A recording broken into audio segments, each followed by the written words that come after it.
Nous sommes en juin 2022. 151 députés font leur entrée à l'Assemblée nationale. Ils représentent la nouvelle Union populaire écologique et sociale, ou NUPES. Après la présidentielle, insoumis, socialistes, écologistes et communistes se sont mis d'accord pour présenter un candidat unique par circonscription.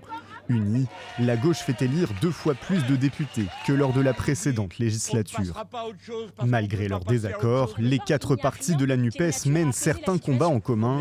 Dans la rue comme à l'Assemblée, ils s'opposent ensemble à la politique du gouvernement et en premier lieu à la réforme des retraites. Mais l'examen de cette loi se déroule dans une atmosphère survoltée en partie à cause des élus insoumis. Non, s'il vous plaît.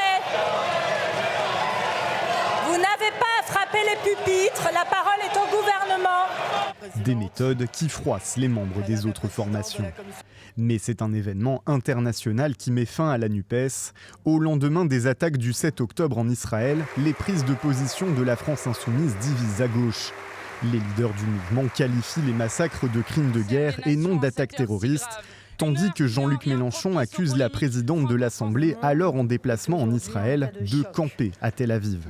Des propos qui valent à LFI des accusations d'antisémitisme et incitent les socialistes à suspendre leur participation à l'Alliance, alors que les relations se dégradent aussi avec les communistes.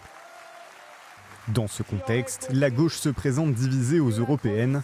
Raphaël Glucksmann, soutenu par le Parti socialiste, atteint le score de 14% sur une ligne social-démocrate et atlantiste en rupture avec LFI. Mais au soir du scrutin, Emmanuel Macron dissout l'Assemblée nationale. Face à une extrême droite en position de force, les partis de gauche mettent immédiatement leurs désaccords de côté et forment une nouvelle coalition. Le nouveau Front populaire est né. Grâce à leur bon score aux européennes, les socialistes obtiennent 100 circonscriptions de plus qu'il y a 2 ans, ainsi qu'un soutien indéfectible à l'Ukraine face à la Russie. Sur l'économie, l'Alliance de gauche propose une augmentation du salaire minimum et une hausse des dépenses publiques financée par l'augmentation des impôts sur les hauts revenus.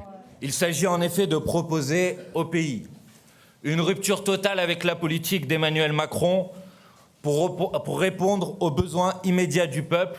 Dans les urnes, le nouveau Front populaire améliore légèrement son score de 2022, mais arrive derrière le Rassemblement national.